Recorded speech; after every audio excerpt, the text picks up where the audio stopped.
Tony, welcome back to Bristol and to Bristol Rovers, a club I'm still very close to your heart, I'm sure. Yeah, I started at 16 years of age at this football club. They gave me the opportunity and the chance to get into professional football, and I'll always be indebted to the people here. The Bill Dodgins, Bobby Campbell, the people who really shaped my career and shaped my personality.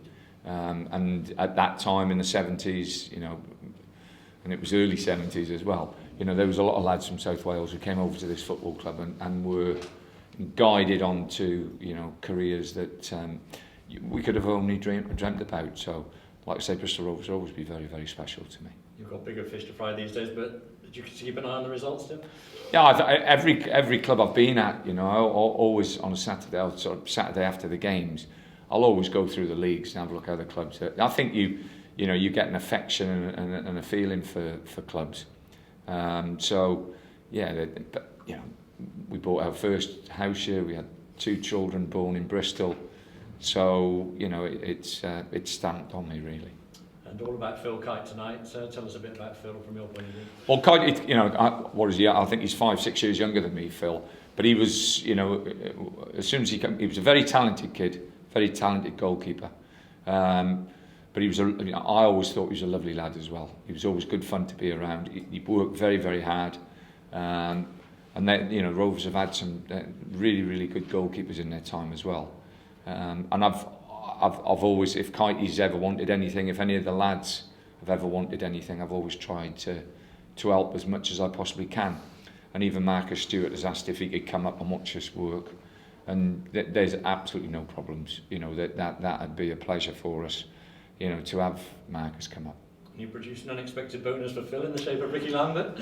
Well, we rushed it through to try and get a few more people in the stadium, but I don't know how many was actually here. 4,000. Ah, brilliant! Yeah, absolutely fantastic, and delighted for Phil as well.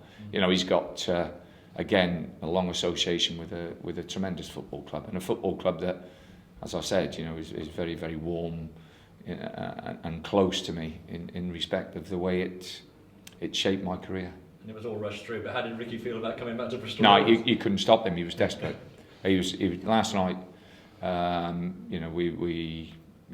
met him on the Monday or the Tuesday, and convinced him to come to us. And then from that point onwards, it's just been he's had this game in mind. He wanted to come back and play the game, and as I've said, I think he's taken a drop in his wages to come and play football, which shows what the kid's He's a lovely lad. We saw him develop here, Tony, and he's become a special player. Big signing for you. Well, he's a player that you hope in your heart that does well, because he's come from nothing. He's played in the lower leagues, and I'm always very, very pleased when people have worked in the lower leagues and then managed to get to the top. And someone said to me, at his age, I don't think it's the age, I think it's the desire that people have got in them. And I think Rickie's still got that desire to prove that he can be a top player at the top level. And we're hoping that he fulfills our ambition. And like so many old Rovers players, you must have been desperately disappointed to see the club go out of the Football League. Yeah, I was talking to a couple of supporters before, and that was terrible last year. But to bounce straight back, I think it was important that they bounce straight back, which they've done. And I just hope they have a great season. It was lovely to see Phil Baker, Peter Aiken, Tommy Stanton, and those people here tonight. I haven't seen them for years.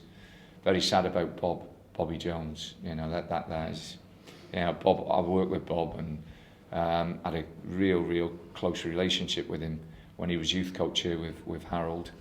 And it's so sad. And my heart goes out to his wife, Sandra, who's a wonderful woman, and the children, of course.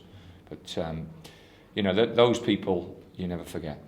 Fantastic night for Phil, and that's what tonight was all about for Phil. And it was great that the Bristol Rovers supporters came and supported him. Obviously, been a great servant to the football club. For me, it is about a football match, and I got a lot of time for Phil, but it was about getting my lads ready to get more minutes under the belt, ready for the big kick-off next Saturday.